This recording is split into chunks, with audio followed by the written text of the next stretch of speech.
السلام عليكم ورحمة الله وبركاته. أهلا بيك يا صديقي في فيديو جديد. فيديو النهاردة إن شاء الله هنبدأ نتكلم عن ال GWT أو جيسون ويب توكن. بدون كلام كتير يلا بينا. تعالى بقى الأول كده نعرف يعني إيه GWT أو جيسون ويب توكن. ال GWT دوت هو نوع من أنواع التوكن بنستخدمه عشان نثبت إن المستخدم عامل تسجيل دخول في الموقع ونحافظ على الجلسة بتاعتنا بدون ما نخزن أي حاجة على السيرفر. ده باختصار شديد. زي الفل. تعالى بقى نشوف الجيسون ويب توكن ده بيتكون من ايه. هنا بيقول لك وات از ذا جيسون ويب توكن ستراكشر. هنا بيقول لك بيتكون من هيدر وبيلود وسيجنتشر. على كده نشوفهم واحد واحد ونشوف الدنيا دي. الهيدر هنا بقى او العنوان ده بيحدد نوع التوكن والتشفير بتاعه. هنا التايب، هنا دي اسمها تايب GWT نوع التوكن، ودي اختصار لالجوريزم اللي هو خوارزمية التشفير تبع التوكن. زي الفل. عندنا تاني حاجة هي البيلود أو البيانات، دي بنخزن فيها معلومات المستخدم أو البيانات اللي عايزين نحطها، زي النيم مثلا، وهو أدمن ولا لأ، والاي دي بتاعه، وهكذا. فتقدر تضيف اللي انت عايزه هنا، بس طبعا تبعد عن البيانات الحساسة زي الباسورد مثلا، عشان لا قدر الله لو حصل حاجة والتوكن اتفك فما تعرضش المستخدم للخطر. زي الفل. عندنا تالت حاجة وهي السيجنتشر. ايه بقى السيجنتشر ده؟ ده زي كلمة سر كده بنستخدمه عشان نمنع أي حد يعدل على البيانات، زي ما قلت لك فوق.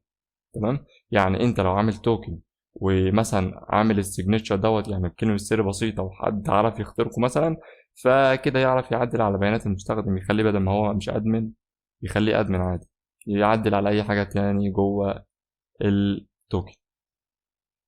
زي الفل. اتكلمنا عن التوكن والدنيا جميلة وكل حاجة. عايزين بقى نشوف الكلام ده في الكود بقى. محبش أنا الكلام الكتير.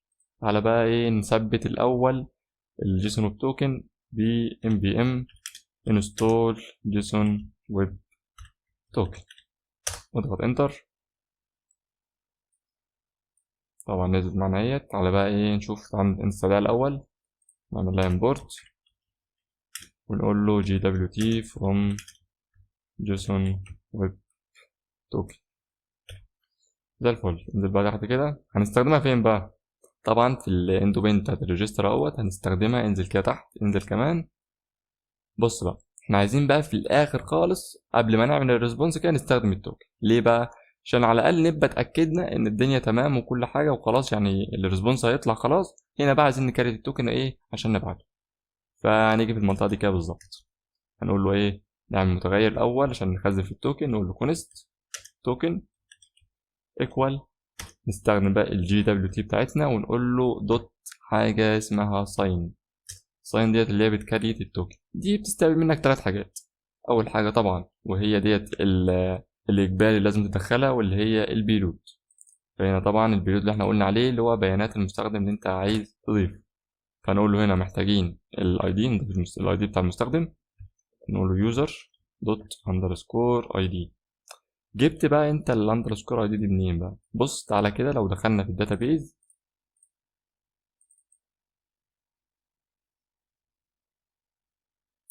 يا مسهل يا رب. افتح دوت كده. تعالى هنا يوزر. طبعا دول اليوزر اللي كنا مكريتينهم. بص هطلع زي بقى هنا الاي دي. هنا بيقول لك اندرسكور اي دي، لازم أن تكتبه زي هنا كده لان هو بيجيب لك البيانات من الداتابيز، فطبيعي لازم أن تكتبه زي ما موجود في الداتابيز. فدوت الاندرسكور اي دي. تمام زي الفل. انت حتى لو عملت كده اندرسكور هتلاقيه بيقترح عليك عندك هنا اي دي، ودوت اختصار لفيرجن. تلاقيه برضه عندك في الداتابيز هنا فيرجن. زي الفل. نقول له هنا اي دي. ومحتاجين كمان نبعت ايه، نبعت النيم. بص بقى هنا ولاحظ حاجه. دلوقتي احنا عايزين نكتب نيم. تمام كده احنا قلنا النيم بيساوي النيم، بس في جافا سكريبت لو الاسمين الكي والفاليو زي بعض فانت بتكتفي بواحد بس. زي الفل. عندنا ايه تاني؟ عندك السيكريت كي. لو انت السيكريت كي اللي احنا اتكلمنا عنه ان هو زي كلمه السر علينا كده، اللي هو السيجنتشر. راح فين؟ هو ده. دوت بقى بتضيفه هنا كده في المنطقه دي كده. تقول له هنا كده مثلا نقوله سيكريت كي 1 2 3 مثلا.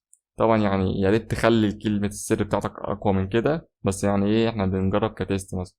وكمان هو مش هيتضاف هنا، هو هيتضاف في مكان تاني، بس إيه واحدة واحدة كده ومع بعض إن شاء الله.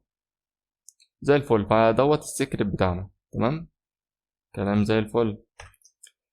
تالت اوبشن معانا وهو اعمل كده، اعمل كنترول سبيس، هيطلع لك الحاجات اللي انت ينفع تستخدمها هنا. هنا بيقول لك تستخدم الالجوريزم بتاعك، مثلا الانكودنج مش عارف ايه. طبعا احنا هنستخدم ايه؟ هنستخدم الاكسباير ان. ايه بقى الاكسباير ان ده بقى؟ بص بقى، الاكسباير ان دوت بيحدد مدة التوكن. يعني التوكن ده هيفضل صالح لحد امتى؟ ممكن تخليه صالح لحد دقيقة، ساعة، يوم، اسبوع، وهكذا. تمام. طب ازاي احدد كده؟ مثلا لو انت عايز دقيقة مثلا فانت تقول 1 وحرف الام اختصار لمينت، فدوت دقيقة واحدة. طب انت لو عايز ساعة برضه هتعمل 1 و اتش اللي هو اور اختصار لاور ساعة. لو انت عايزه مثلا ليوم هتحط دي اختصار لدي. فاحنا ايه؟ هنسيبها ليوم. ايه تاني بقى؟ شكرا، ما فيش اي حاجة تاني كده، عايزين بس نمرره هنا. نقول له ايه؟ نقول له توكن. بس كده، بس كده. سيف ونشغل السيرفر بي ام ران ديف. ونعمل ايه تاني؟ نروح بقى على بوست مان عشان نشوف الكلام ده. عايزين بقى ايه؟ نكبر شوية. نيجي هنا ونقول له زوم ان او كنترول بلس ايكوال. ماشي، كنترول بلس ايكوال. هنا جميلة وزي الفل. ماشي، هنا نعمل ايه؟ نعمل بوست، وهنا نقول له طبعا اهوت. والبادي بتاعنا ننزل لك كده شوية.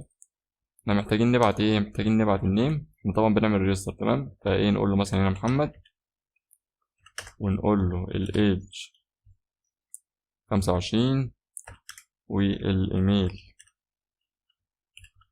محمد مثلا 147 @gmail.com. ونقول له الباسورد من 1 ل8. وعايزين كمان الجندر. تمام، ونقول له ميل. زي الفل. عايزين بقى نعمل ده كده، ونعمل ما تقفل لي بتاع شويه كده يا عم، اقفله خالص. اعمل لي سنت. بص بقى، هو ده التوكن بقى. شايف انت الكلام دوت؟ هو ده بقى التوكن. تمام، زي الفل كده. وارجع البيانات، اليوزر والايميل والجندر والباسورد. طبعا الباسورد مينفعش يرجع هنا، يعني ده خطر جدا يعني، فلازم يتشال من هنا. بس يعني ايه، مع الفيديوهات الجايه ان شاء الله هنبدا نعمل الكلام ده. زي الفل. ده زي ما انت شايف كده كريتنا التوكن. تمام، احنا كده كريتناه فين؟ في الريجستر. عايزين كريته في اللوجن برضه. تمام، المستخدم يعمل لوجن برضه، فاحنا ايه؟ محتاجين نعمل توكن برضه. زي الفل. فهنعمل ايه؟ تاخد السطر ده كده كله كوبي، وتنزل هنا كده قبل الريسبونس. هنا طبعا هنا بيرجع ايه؟ هنا بيرجع يوزر نوت فاوند. احنا عايزين هنا في لوجن سكسس، فنقول له هنا كده، ونجيب التوكن كوبي ونضيفه هنا. شكرا. تعالى بقى على بوست مان ونخلي ديت لوجن، ونقول له هنا ايه؟ نزلها كده. عايزين نشيل كل الكلام دوت، احنا محتاجين بس الباسورد والايميل. زي الفل. تعالى بقى كده نعمل سند ونشوف. هنا قال لك ايه؟ لا، هنا بيقول لك name is not defined. تعالى نشوف المشكلة فين.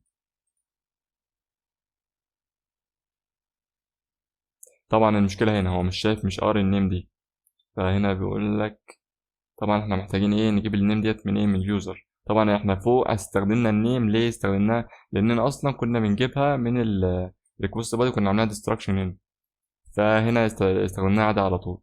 لكن هنا في اللوجن طبعا عشان احنا بنعملش ديستراكشن للنيم، فهنستخدمها من اليوزر. فنقول له ايه؟ نقول له نيم يوزر دوت نيم. زي الفل. سيف ونعمل سند تاني. وزي ما انت شايف لوجن سكسس، وبعتنا التوكن. زي الفل كده. الدنيا تمام وجميلة وزي الفل كده. وطبعا هو بعت الداتا هنا اللي احنا كنا عاملينها كونسول لوج اصلا اهوت. كلام جميل كده. تمام وزي الفل كده. وبكده يا صديقي خلصنا فيديو النهاردة. ان شاء الله اشوفك في فيديو جديد، وسلام.